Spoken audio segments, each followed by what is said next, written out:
All right, so here's the agenda for what we're going to cover today. I'm going to basically cover the 5 reasons why SEO will not help you, because as I said, it's often people think it's a end-all be-all, that it's really the silver bullet that will grow your business. It's really part of a more holistic, well-rounded approach.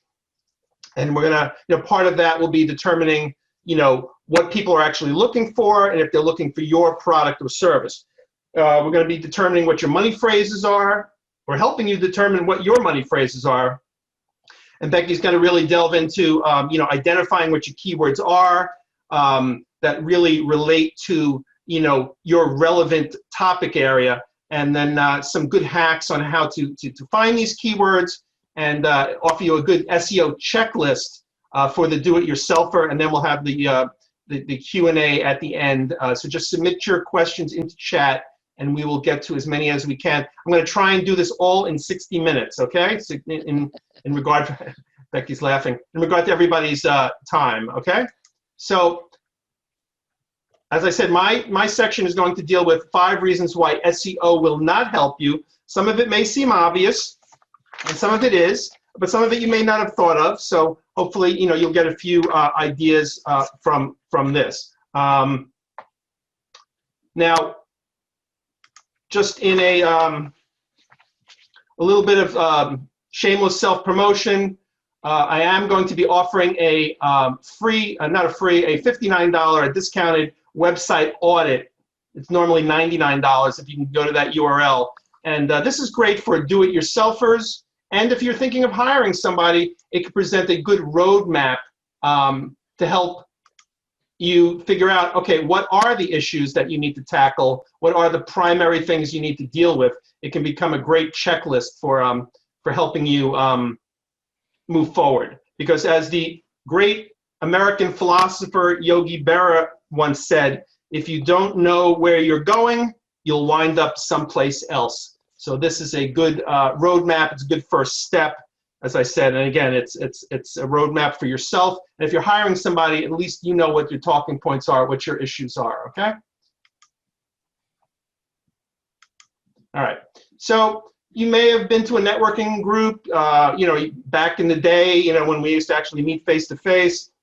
We're talking to people, and they're talking about how SEO was so great, or maybe they talked about how great, or what a waste of money it was. So you've heard the buzz about SEO, but you may not know exactly, how it comes to bear on your business, all right? So first and foremost, what, my part of the presentation is going to cover is really making sure that SEO is the right tool for your job, okay? So SEO stands for Search Engine Optimization, and it's really about optimizing your site to come up in a search. So I often like to say, you want to position your website to be the answer to the question. So what are people asking that they will find you? Another misconception is sometimes people think like, oh, well, if they search for my business, I come up on the first page of Google. Yes, you will. If you search for Samson Media, I'm going to be the first result for Samson Media. But if you're looking for website development or social media marketing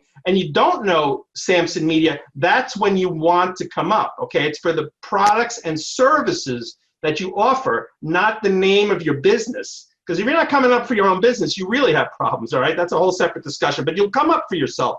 It's the products and services that you offer. That's what you want to come up for, okay? So hopefully this will bridge the gap between, the promises of SEO and the reality of SEO, okay? So let's get into it, all right? So right away, the number one thing is you want to make sure you don't have a made-up product. All right, so you see Heather joining us. Okay, so made-up product. I'll give you a couple of quick case studies. One, I used to work for a pet product. It was a potential pet product client. And let me just say that I have talked myself out of more SEO projects than not, because we often, we really want to work on successful SEO projects, because obviously it costs money, time, and the last thing we want as a company, after being in business for 14 years, is to have disgruntled or dissatisfied, clients. So we like to kind of stack the deck in our favor and we look at the criteria and make sure that we have a fighting chance of at least ranking you. So one of the you know, a real problem is when you have a made-up product. So again, back to the pet product person, they had developed a product and they were calling it dog wine. And the problem with dog wine is that is a made-up term. The only way somebody would really be searching for dog wine is if it was dog wine poisoning. And it was really the exact opposite. It was really just a gravy that you poured over kibble to make it more palatable to the dog so the dog would eat it. And that's a category that is a known category. It's called dog gravy for pet people out there. So we did not want to take on the, you know, on the dog wine as an SEO term. Another one we had was a dentist who they had a teeth straightening. They were an Invisalign reseller, and you probably know about Invisalign, right? It's the overlay that you put on your teeth to help straighten them out. And they had developed their own brand of you know, they were putting a brand over the brand, and they were calling it the Power Straightener. And they wanted to SEO for Power Straightener, but we don't really think anybody was looking for that. In fact, our research bared that out, which again is part of what we do when we do our own website audits. We determine what is the search volume. So another, just a good tip is that if you do sell a brand name, if you're a retailer or you sell a product that's a brand name, it's a perfectly legitimate technique to piggyback on the brand name. So instead of doing the Power Straightener, we actually optimized for the term Invisalign dentist, and she got a lot of traffic from that because people were searching for Invisalign dentist near her, near me. So, okay. So next slide. Low search volume. I kind of alluded to low search volume. I mean, everybody likes to think that their product is the greatest thing since sliced bread, but the fact of the matter is, and again, this will come out in an audit, in the initial research that we do, is that nobody's looking for that product. Okay, so we can, you know, if you want to be ranked on page 1 of Google, we can probably rank you there, but nobody's looking for it. So really, what's the point? So part of the research is you want to find out what search terms that you think are good have the good search volume. And when we do the initial research, we usually ask the client, okay, what are the 5, 10, what's your wish list of keywords that you want to come up from? And then the first thing we do is we look at the search volume, and the tools that we use will often show that maybe they are right, or maybe there's a better one, or maybe there's a hybrid version of it. In fact, Becky, I think maybe we could launch the first poll about Google Analytics. You actually have to launch the poll because you're the host. Oh, that's right. Okay. So down in the footer. So here we go. Launch polling.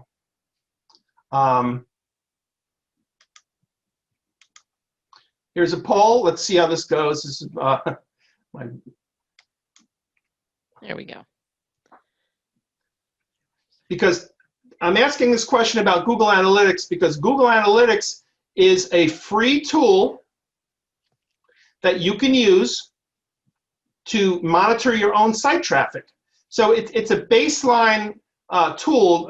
Google Analytics goes hand in hand with Search Console, Google Search Console. So they go hand in hand. Search Console now will give you the keyword rankings. So it looks like, okay, I'll wait a couple more seconds.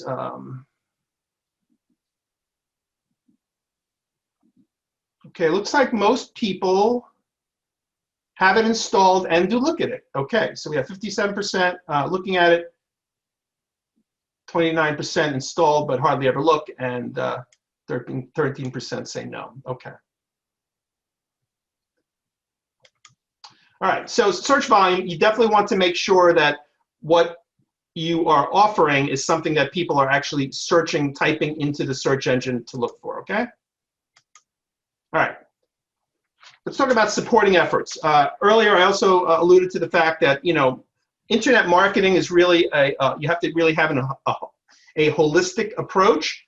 There's no one-shot deal. There's no silver bullet. There's not any one thing that you're going to do that's going to catapult yourself to page 1 of the search engine results. Okay, so the biggest thing you can do to support your own efforts, the thing that's really required, is to do blogging. And blogging is the kind of thing where you can keep emphasizing the keywords that you want to come up for once you've established what those keywords are. So I'm going to get to this in the next slide, and Becky's going to talk about, she's going to be talking about pillar pages. So it kind of, it'll all come together when we get to the pillar page part. But again, if you blog about, so let's just say you're an attorney and you know, you have different areas of law practice, you want to make sure that you're blogging about those topics as well, and that those blog posts link back to your main pages. So you have to do blogging really as a cornerstone. It's the ongoing thing that will make the search engines keep coming back to index your site, okay? Because the fact of the matter is, when you launch, let's say you launch a brand new site, Google will index it, and then they'll come back maybe a week later or a month later, and they'll index it again. And if they see that nothing has changed, they'll start coming back less frequently. And if they see that really nothing has changed, they'll come back every 6 months, maybe once a year. Whereas if your competitors are blogging constantly, it forces them to come back and index the site. It shows that it's an active site and that it's related to these keyword phrases. And after a while, as you start to blog about the keywords, the whole site starts to take on a certain keyword density. So even pages that you don't SEO, like your contact page, for instance, will start to, you know, come back up in the search engine results. So you can't just do SEO by itself. Another thing that kind of helps the SEO efforts is social media. Because once you start blogging, you can have content and a reason to do social media by putting your blog posts into your social media. And all of those social media posts, if you're done correctly, should be linking back to those pages or blog posts. You're creating your own traffic wheel, okay? So you have to do stuff. I'd say SEO is a participatory sport. It's not a passive thing. You really have to get involved, all right? Okay. Fourth reason, all right. So this is what I talked about, and Becky will get into this more in detail about the pillar pages, is the website needs to be set up for SEO. So you see in the graphic here, we have the silos, okay? So going back to the law firm example, if you're a law firm and you do injury law, real estate law, divorce law, and family law, okay? You should not have a page on your site that says law services, and then you click the link and it has all of those services listed. Because somebody who's interested in family law is not somebody who's interested in injury law, unless they slipped and fell at a wedding, all right? So for SEO, it has to be one page per product or service. That is also one of the first things we also look at, and we do a lot of first things, like, again, the search volume. But the first thing I do is if the client already has a website, is I want to look at it, because sometimes I have to break the bad news to them that, oh, we're going to have to separate out those services, because there's no way I can SEO a site that has all of the services mushed together on one page. Because now it's about everything, it's about nothing. It's just white noise. It has to be one page per product or service. All right? So I don't want to sound like a broken record, but that is probably one of the more key things. I often refer to this as the core four. And the only reason I call it that is because it rhymes. It could be your core 5 or your core 6, but normally the average site has 4 services pages, all right? You can have as many as you need, but you want to make sure you have one per product or service, so that you can send traffic for the injury law to the injury law page, traffic to the real estate law to the real estate page, etc. Okay, so I hope that's pretty clear, and that's pretty essential. And again, I mentioned I would turn down some work if the client does not have their site set up like this and is not willing to have us set it up like this. We cannot do the SEO. Okay. All right. And lastly, and again, this may seem obvious, but it's good to know, because I've had people, clients that have reached out to us where they have an immediate need. And if you have an event or a sale or something like that that you're trying to get immediate SEO traffic for, then you need to do an ad. You need to either, again, use your social media, your email marketing, or doing a Facebook ad or a pay-per-click advertising, which will appear immediately. But SEO can take weeks, if not months. Even back in the old days, which was like 2 years ago, maybe we used to be able to get sites ranked in like 2 to 3 weeks. So nothing is going to happen in 2 to 3 days, and anybody who tells you they can is lying. Okay, so it cannot happen. So that's my story, and I am sticking to it. I'm going to turn this over to Becky now. Becky, did you want to run your own slides? Sure. Okay, so I'm going to turn this over to you. And again, that was in participants, and I find your, okay, I'm going to make you the host and take it away. There you go. Great. Let's see.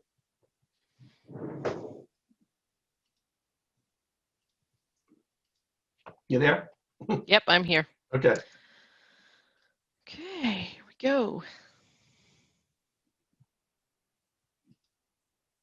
Everybody can see my screen? Yes, I see it. Great.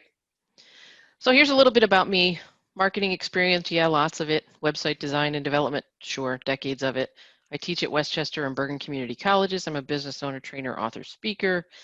But the most important bullet is I'm a big dog lover.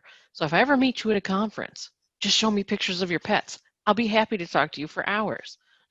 So anyway, here's my shameless plug. I have a book that's called SEO for CPAs, and it's a very activities related book where you can do tasks, learn more about SEO, implement things on your own.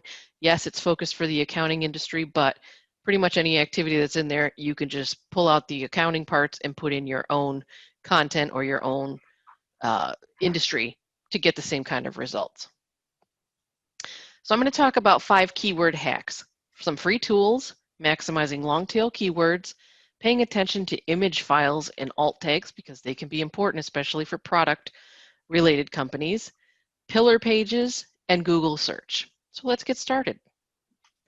Here's a list of free tools. It allows you to search for keywords, look for content related to information people use to find your types of products or services. None of these cost any money. They're research tools. So Jean was talking about how someone came to them with a product that was made up. It was a different kind of product. And I often, when I teach my social media classes, I talk about donkey poop coffee because I don't know how to spell Kopi Luwak. Kopi Luwak is actually the brand name of donkey poop coffee. But honestly, if you look up donkey poop coffee in your search engine, you will see Kopi Luwak. It'll be in your top 3 search results, and it always works, no matter what computer I'm on, no matter where I use this activity. It's because they know that they have to use the phrase that people use to find them, which is not Kopi Luwak, because no one knows how to spell it. It's a very odd spelling. So I'm going to actually walk you through one of these tools. I'm going to look at this keyword tool, the keyword it here by high versatility. And I'm going to show you how this actually works. You go into the website, and I'll show it to you in a second. You choose your business type. You select a service, enter your location because keywords can shift in ranking depending geographically where you are, and then it'll generate a list of keywords. So let me show you that. And it is here. Here's the high visibility. Here's the high visibility website. The first thing I'm going to do is I'm going to pick an industry. There's accounting. I'm going to choose a business type. I'm an accounting firm. I'm going to select service types. Then I'm going to pick my locations. New Jersey. Oops. New Jersey. Generate keywords. I'm going to scroll down. Oh my goodness, look at those keywords. Now those are going to be keywords that I can use on my web page. I can use that information in my blog topics. I can use that information in marketing efforts. I can use this information on videos, social media, all kinds of things. One of the things I like about this is the boutique accounting firm New Jersey. That's a different kind of a phrase than just accounting firm. There's all the big four are in New Jersey, but the boutique ones, the smaller ones, they're just as lucrative for small business owners. So a bunch of different ways to look at how you can grab keyword phrases and put them on your content on your website. So that's how that works. Let's go And then back Becky, to, so once you sort of identify some of those phrases, the next thing would be to you're sort of like gathering your ingredients for the meal, and then you would take those phrases and then establish what the search volume is. absolutely. Because maybe boutique, accounting firm is like way more popular than or less competitive. There's that balance, right, between the volume Right. and the competitiveness. Maybe, accounting firm is getting a zillion searches a month, but the chances of you getting through on a zillion searches a month with so much competition is probably nil. So it might be a good middle one, right? That's correct. And you can put those types of terms into another tool if you wanted to see the search results, like a Google Keywords Planner or something like that. But that's a great place to start. Oftentimes what I find with clients is they tell me a phrase. And I will say, is that your thinking about the phrase, or is that how people actually tell you they find you? And they'll say, oh no, that's how they've got to be finding me. And I'll say, really? Let's go look. Like I had a photographer client, a potential client coming to me, and she was a portrait photographer. And she swore to me that people find her with the word portrait. And I said, they probably don't. They probably find you either family photography, family photo shoots, photographer. They probably don't look at portrait because portrait's actually painting. So we had a big argument about it. I showed her the data and she still didn't believe me. So she didn't become a client. But I had to show her the data for her to see that it's not the word portrait that people are looking for. So here's another thing that you want to think about. Long tail keywords, usually generally a phrase of 4 or more. These are words like what we saw in that previous example, a grouping of words related to your products or services. If we use something generic like plumber, you're going to be involved with over 3 million searches just in the New Jersey area. But if I put in Bergen County plumber or best residential plumber, residential is a very good keyword term to use, because then your search engine won't show your results if they're looking for commercial. They'll show you for residential. Yes. So something great to think about. Corporate fitness programs versus fitness programs. Catchy names for a fitness program. Lots of ways that you can start to collect a phrase to help draw in people who are actually looking for you specifically. If I put in the search term sneakers, I'm going to get a bajillion results. But if I put in pink sneakers with green shoelaces, I'm going to narrow those results down to the hundreds, possibly 1,000 versus 4 or 5 million. So that's how you kind of use these phrases to draw people toward exactly what you're selling. One of the things we want to think about doing and avoiding is content that you find and then you use it over and over and over again on pages that have nothing to do with that. For example, a canine flea collar, the flea collar benefits. I write a blog about that. That's the keyword phrase I use. Then I go and write another blog article about toenail clippings, but I use the same keyword phrase. What's going to happen is people go to your website, they're looking for the toenail thing, or they're looking for flea collars and they land on the toenail thing. That's going to negatively affect your results because they're going to leave the page immediately because that's not what they were looking for. And Google does take that into an impact on your search results. So it's called the bounce rate, right? It is, yep, it's called the bounce rate. And the lower that number is, the better off it is. But you have to put that in perspective, and we're not talking about all that today. But yeah, it definitely impacts your ranking. Why? Because when users click on something, they've searched for flea collar, they've clicked on your blog article, they don't see what they want, they immediately leave your site. That impacts your search ranking. So let me just add to that, because time spent on site is a major ranking factor according to Google. So the longer they're there, it just shows that it was relevant, that they found what they were looking for. And again, all things being equal, let's say you have a competitor and they go there for 10 seconds and they go to your site and they stay for 20 seconds, it says to Google that site was more relevant to the search than the one that was 10 seconds. Correct. What about image alt tags? I don't know how many people, sometimes people don't even know this is an option in their search results, but I was looking for a picture for Labrador swimming. I wanted pictures. I didn't want links to blogs. I didn't want videos. I didn't want news. I wanted images.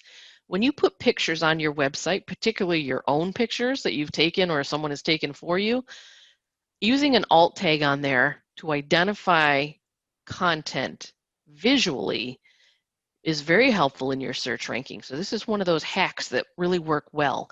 So for example, if I'm writing a blog article about SEO, I add an SEO picture to the blog article and I name it something. For example, today I just wrote a piece called Kickstart Your SEO with Zero Investment.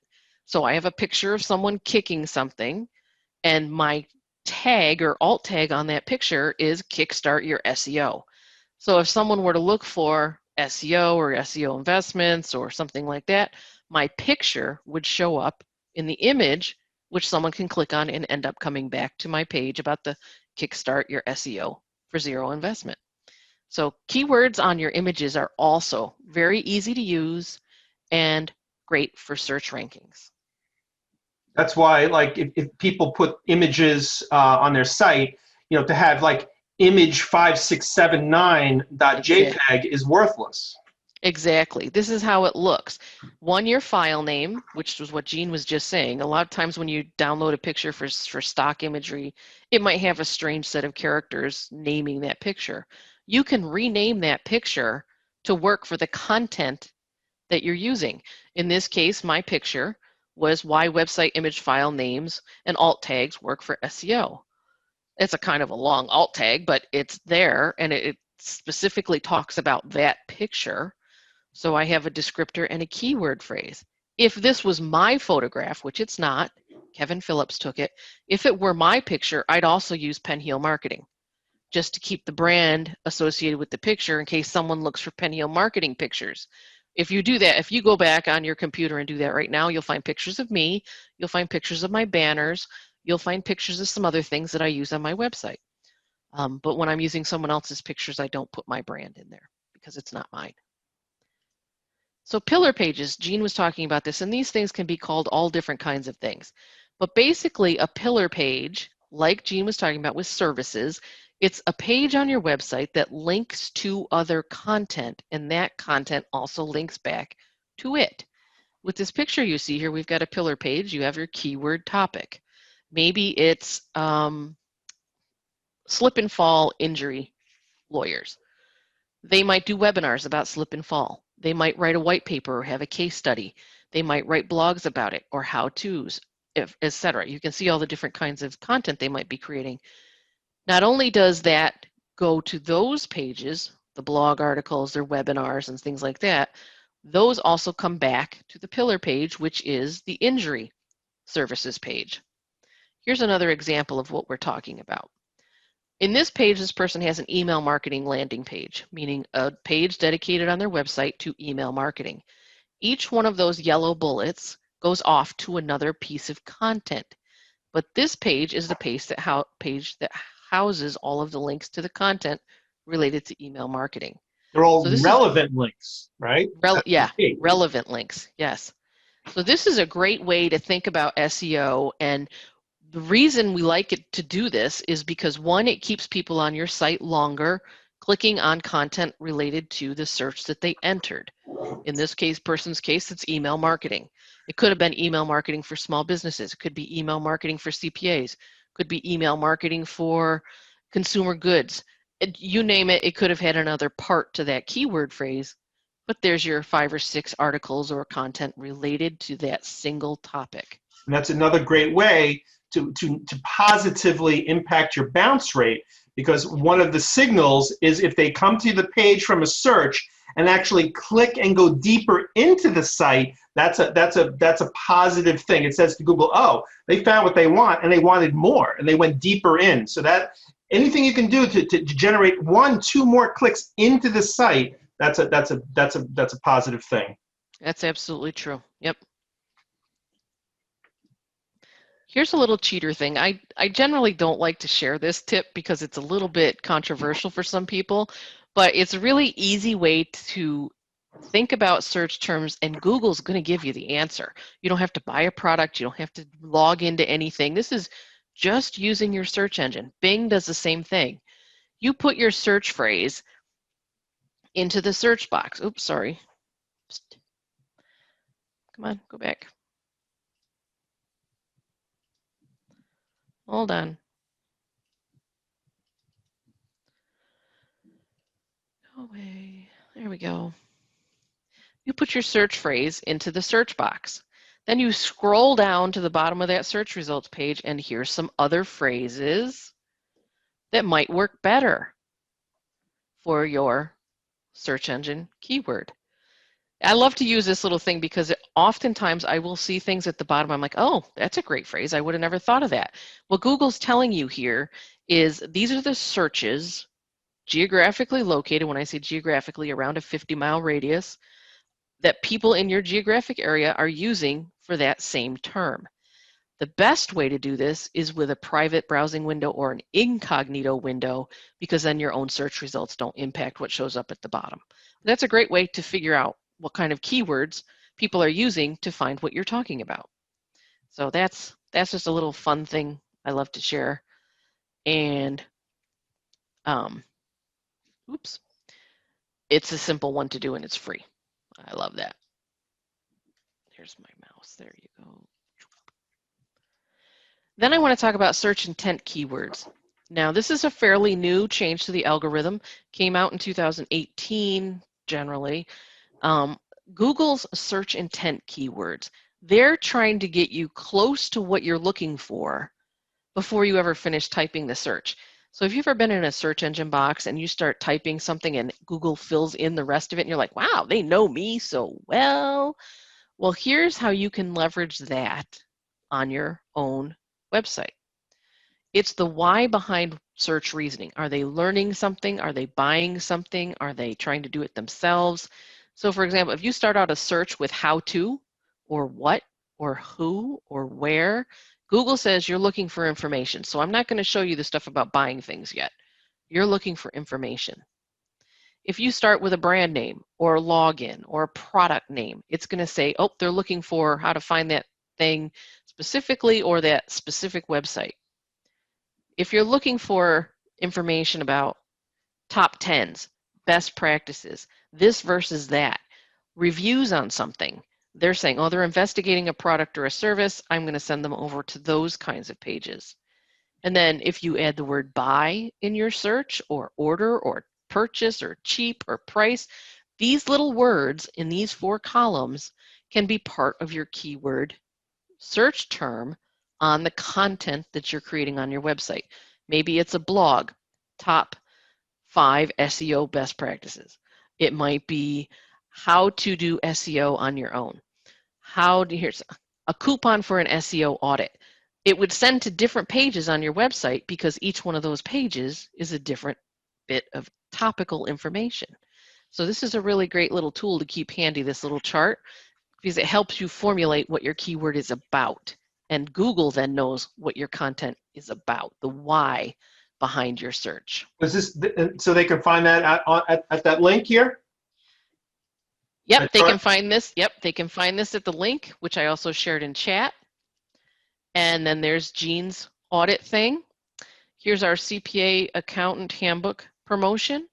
And on my webinar page, which I shared in the link, I have the resources that I've talked about, and also the link to the SEO, how to do it yourself. I've done the SEO 6-pack. There's quite a few things on there. There's about 7 links on that page. And I think that's it. I think we're done. We're ready to take questions. Jean, I'm going to throw it back over to you. All right, excellent. All right, so let's see. Okay, right, you're the host. I have a question here from Donna. And Donna, hi Donna. You know, let me. What do you think? What if we unmute everybody? What do you think? Okay. Live dangerous. Yeah. All right. All right. I'm going to allow all participants to unmute themselves. So you can unmute yourself. Yes. Go to your bottom left-hand corner and you can unmute yourself. That's right. Okay. So Donna, I see your question here. Should the linking back from the blog and social media go to the same web page on your site or different ones that are related to the content? Yeah, Becky answered that. It should go to the different ones, and I saw that as the presentation went on, so that was helpful. Yeah, I like to think of it as a wheel with like a hub and spokes. Yep. So, you basically have, the hub is the core 4 page or the pillar page, and then the spokes could be all of the ancillary content that you've created that link back. That's good. All of the other interesting things that Becky said too, that they're like really strategic. You have to sort of really think deeply into how you want to link out, link in, and yeah, it's fascinating. It'd be interesting to study it more. Oh, we think it's fascinating too. And it's constantly changing. That's the whole thing, It's basically been my almost life's work in terms of Samson Media, because it's the kind of thing you can't just learn it once and say, okay, I know how to do that. It's constantly evolving, because the fact of the matter is, and I've had this discussion with some friends of mine that kind of disagree because they don't know any better, is that they say, I always say to them that Google is not, people who do SEO are not Google's friends. They hate us because basically we're driving free traffic and they want you to pay. So they're constantly trying to muddy the waters and keep it secret, and they don't release stuff, and they don't really let you know exactly what the deal is, because if you figure it out, it lets you, circumvent paying for it and get on page 1 of Google, which is really our goal. When we do SEO, I never promise number 1, but our goal for the client is to get them on page 1, and that is really a success as far as we're concerned, considering how difficult it can be. So, yep. One of the things, for example, that they hid from us probably 5 or 7 years ago, they used to, in Google Analytics, give us the keywords that people were using to find our content. And it was now when you go to look at the keyword phrases, the first thing will always be not set. So what Google's doing is they're hiding some of those results, and some people are manipulating that on their own websites, but they're hiding how they're finding you. So then you have to go over to Google Console, which shows you even more SEO keyword phrases. So 5 or 6 years ago, it was much easier to find the keywords people were using to find you. Now we have to take at least 2 steps to find what they're searching for and how they're finding you. For example, I have Google Alerts set on all my clients' names, because whenever somebody mentions something about them online, I want to know about it immediately. So either one, I can make traction on it, their website about it, or talk about it in social media, or find out if someone's doing something wrong with their brand. And if I weren't doing that, I'd have to be looking at the SEO all the time to make sure none of these little kicks are happening. And sometimes I find out I have a client that's, I'm not kidding, 7 minutes from my house. And you know how I find out they're doing things? My Google alerts. They don't call me. And I'm like, you could have told me you were having an event. I could have thrown this all over social media. It could have helped impact your search rankings. But, these things happen. Anybody else? Any other questions? I have another question, Gene. And I know you've been talking to me about SEO for years. He's been my web guy forever. I have a question about the dog wine. And so maybe I just don't understand this, and I want to just run this by you. So the guy has dog wine, dog gravy is the term. Why wouldn't the guy use dog gravy on his site underneath stuff? Because they were trying to brand it. They were trying to, that was the brand name, dog wine. And then they had like clever names like, instead of Chardonnay, Barcanet. Barcanet, exactly. It was like exactly that kind of thing. And they already had done it, and they did labels and the whole thing. And I was like, oh, but that's great and really, fine. But SEO was not going to get you there, because nobody was looking for dog wine as a thing that you would proactively feed to your dog.